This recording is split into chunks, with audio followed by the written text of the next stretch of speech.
welcome to Akilon Wastes, spawning up in the top left-hand position, playing as the blue Terran from Evil Genius's Team Liquid. His name is Alive. His opponent playing for KT Roaster. He needs a victory to drag it into the 8th match. His name is Stats, spawning as a red Protoss on the bottom right position. So this is going to be a Terran versus Protoss on the map. 3 of the 2, Evil Genius's Team Liquid leading, and they had a 3-0 lead, but KT Roaster, they started crawling back after a very close game between Oz and Pete Shilgob, now known as Zest. Yes, so the score is still 3-2, and Evil Genius's Team Liquid, if Alive wins, then they could close out the series 4-2, but if Stats win this game, then it's going to be a 3-3, an ace match, and it's going to be harder for EGTO to take the victory, especially if Flash comes out again. And now Flash, he is on a 4-game losing streak. He did lose the last time he was sent out for the ace match as well, so that is definitely something to keep in mind. You know what's a fun fact? Flash is the player with the longest losing streak as an ace player. Really? Yes. Well, the ace matches, he lost, you know, about 7 or 8 of them. I forgot the exact number, but he has the longest losing streak in the ace match. You want to know why I think that makes the most sense? Because he's such an obvious ace player that the teams, they specifically prepare just for Flash, and they have someone to essentially snipe him, and that's why he'll lose a lot in those scenarios. Now, it looks like Alive, he's going to go for the Command Center first opening, so opting to play a very economic game, while Stats, he's going to go ahead and go for the double gas opening. He's going to, you know, quickly scout up that ramp, then going to go down and see if the Command Center is there. Yes, he does scout that, so he's going to potentially be annoying with this probe, but no, I guess he's just going to run it away, not try to do any annoying harassment. So unless he wants to go for some one-base pressure, he's not going to mine from the gas and just get up to 400 minerals and then take an expansion for himself. Yep, that's what it looks like. Look at that, not even mining from that gas, just like you said. So there's no reason for do so if your opponent went for the 15 CC, because there's not going to be any Marines out. You don't need any units out. You don't need a Mothership Core out. I actually want to mention Stats as being crazy greedy here. He is just continuing the Chrono Route probes, going for a 21 Nexus after getting that gateway and those simulators, not even going for the core first. So I'm sure he will soon start mining from those Vespene geysers. There he goes. He has 2 on one of the assimilators now, and I'm sure shortly after this he'll go for that core and he'll start transitioning into a standard macro game. And Alive going to go ahead and do some scouting of his own here, sending that SCV over. He'll probably spot that expansion and be pretty glad to see that as well. He'll be like, all right, well, you went for that expansion, that's fine. I know I'm relatively safe, at least for the next few minutes. When things get interesting is if we see the Robo go down and the Immortals get chronoed out. That's when things will get interesting. Oh yeah, because the map is such a unique at the natural, you know, it's a wide ramp, and there's a second way to get up from the ramp, like what Argo showed us. Just destroy the rocks, power up the ramp, and finish the game, with the bunkers being a weird position if you actually attack from the side ramp instead of the front ramp. It looks like Alive opting to grab a 3rd barracks here, so he's going to be pretty heavy on the Marine production throughout a lot of the early game. Really just going to take advantage of getting that fast expand, getting a lot of minerals out, a lot of Marines out. We also have a sentry on the way for our Protoss player. Got that after the Stalker Mothership Core on the way as well, so you know, just getting, you know, covering all his corners and bases. Alive, look at him then. He is scouting everywhere. He's really scared of the proxy Stargate play. Yes, he is. And you know what? That makes sense. Why not, you know? You know what? I like a lot how safe Alive is playing, essentially. I can definitely commend him for that. And he has to do so because he did see the Nexus, but he didn't see the assimilator timing inside the main base, so he doesn't know if it was, you know, if Stats was going for the full mining from 1 of the gases or 2 of the gases. And yeah, he needs to be safe against everything, but here's the SCV. Gonna get through. Oh. Only sees a pylon. It doesn't really get to see too much there, but look at this. It looks like Alive, he's being prompted to attack with these Marines here, and there's actually not a lot of defense at Stats' main base here. He will be forced to use the Mothership Cannon, but, Nexus Cannon, but he is going to be getting a Twilight and Robo behind this, so interesting tech choices from Stats here. Seems like he wants to get the blink out earlier in the game, or even go for the charge and just Yeah, just trying to deal against the bio units before getting the Colossus out. But here's the Marines, and there's no units to actually cover it. The Stalker is out of position, but does not get taken out. Really nice force field by Stats. So close. Nexus Cannon force. The Marines are going to move back now, trying to do a little bit more damage here, but 4, 5 already go down.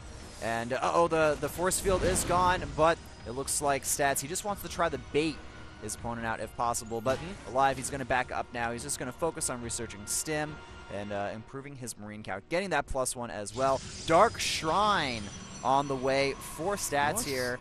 I think that, yes, we are seeing the Tails build, or a very similar variant of it here, where you get the fast DTs, and then you go for the motion core. Look at this, though. A turret already on the way. Alive with the money scan. Sees so close. Almost everything. He sees almost everything. That is so unfortunate, but... Now, I did believe he saw the chrono on the robo, so now he needs to expect, is that going to be on the observer, or is he chrono boosting out something else? Is that an immortal? But I did see a robo base, so that should be something else coming out. So he needs to think about the War Prism right now. Unfortunately for Alive, there's still so many questions and variables for him.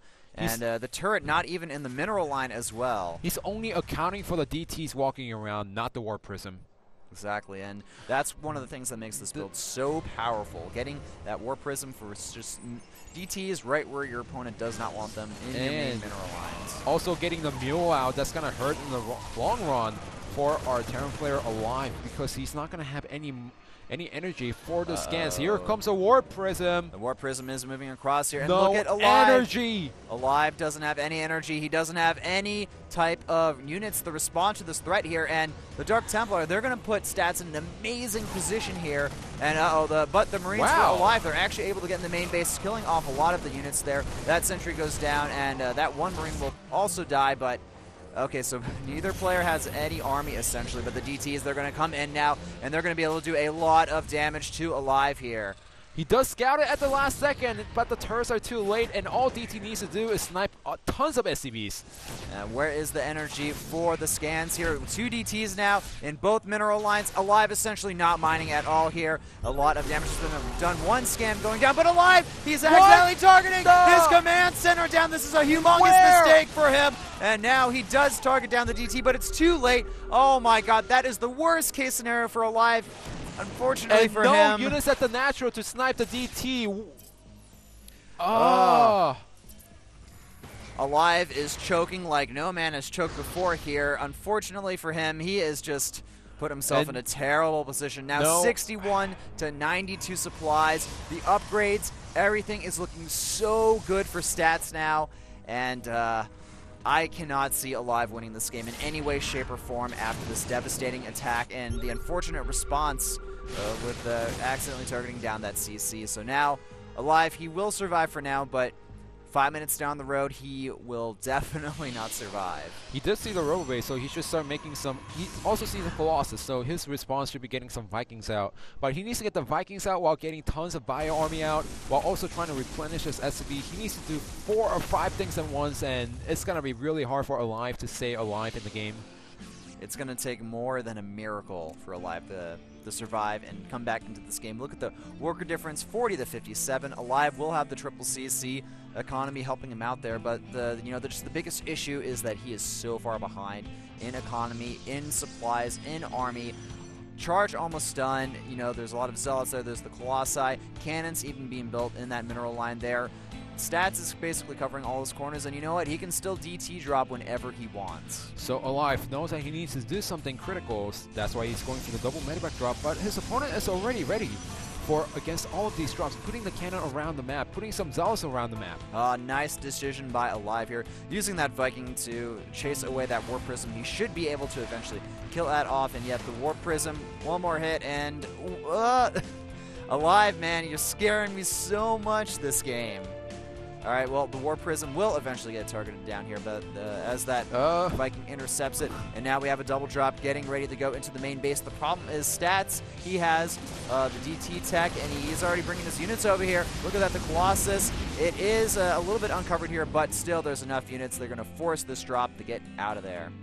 At least he didn't lose the medivacs or the bio units, and Well, well. I guess that Warp Prism did survive, and bad drop right in between all of those Colossi. Luckily, the Alive has not lost any units in those medevacs quite yet, but, I mean, stats, he has so many of his corners covered, man. You know, I had stopped to commend Alive for doing a really nice job keeping those Colossus inside the main base with a double medevac drop. But once Stats has enough static defense back at the main base and decides to push out, that's going to be the biggest problem.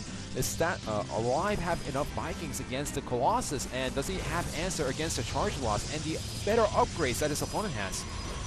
Well, Alive is going for the 2-2 now. He is slowly starting to come back in supply, but still really far behind. And Alive just now taking this third against the Protoss player. Look at that army composition. He has Charge Loss, he has Storm, he has Colossi, he has everything basically. And the Warp Prism is spotted here, so Alive going to try to snipe that off, but he will not really get the chance to do that. Well, the bigger problem is Alive's drop has been scouted. That's the bigger problem, and not sniping the Warp Prism earlier in the game, that's coming back to biting him in the butt. And he's getting enough Vikings out against the Colossus, but against High Templars, he has no Ghost Academy. He's down in supply, 158 to 131. As time goes on, it's looking really grim for our EGTO player.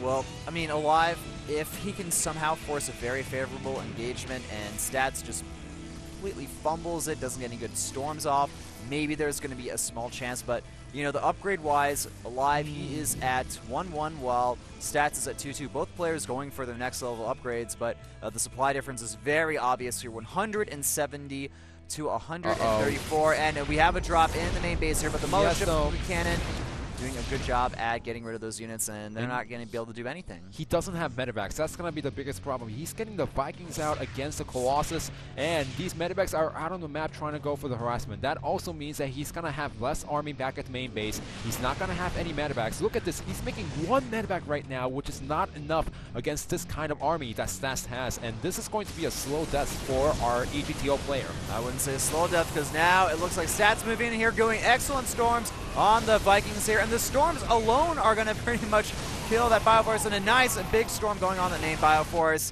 There is absolutely nothing I feel Alive can do here. The Zealots completely demolishing the natural there and the command center. The third base going to go down shortly as well. There are just so many Zealots here. 191 to 93 supply, and Alive's army getting absolutely demolished here. That's going to be it. There's nothing you can do here, unfortunately, and there it is. GG! So we are going to go into ace match. KT Rolster, despite being down 3-0 to 3 against Evil Genius' Team Liquid, they held it together, and now they're bringing it into the ace match. You know, the scan was really unlucky. I have to say that was an unlucky scan, because if he scanned that, he would have known exactly what was happening and been able to defend against it. And also, he did account for the DTs because of the turret at the natural base. However, he didn't account for the Warp Prism plus the DTs. That's one thing that he never accounted for. Used all the energy on the mules, and he just lost tons of SCVs, lost tons of economy. He tried to come back into the game with nice harassments, but that didn't happen. And once Stats had tons of charge